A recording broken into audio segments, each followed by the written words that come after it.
అందరికీ praise lord. మే 31 ఈరోజు దేవుని వాగ్దానము. దుఃఖపడువారు ధన్యులు, వారు ఓదార్చబడుదురు. మత్తయి సువార్త 5వ అధ్యాయము 4వ వచనము. దుఃఖించువారు ధన్యులు అని దేవుని వాక్యం సెలవిస్తుంది. అది ఎలాంటి దుఃఖము అంటే, ఎవరైతే తమ ఆధ్యాత్మిక దారిద్ర్యాన్ని, తమ పాపాలను, భ్రష్ట స్వభావాన్ని గుర్తిస్తారో అలాంటి వారు దుఃఖపడతారు. తాము పాపాత్ములమని కన్నీరు విడుస్తారు. అలాంటి దుఃఖం గురించే యేసయ్య మాట్లాడాడు.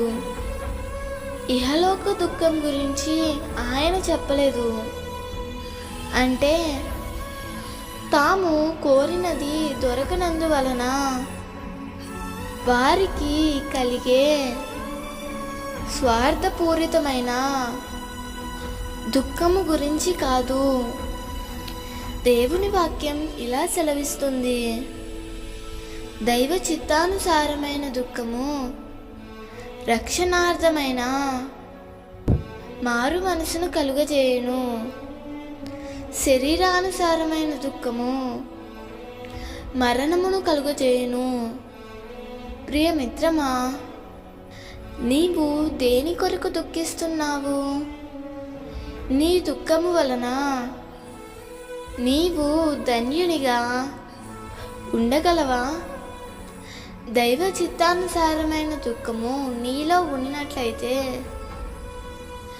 ఆయన తప్పక నిన్ను ఓదార్చి దైవ రాజ్యం కొరకు నేను సిద్ధపరచును.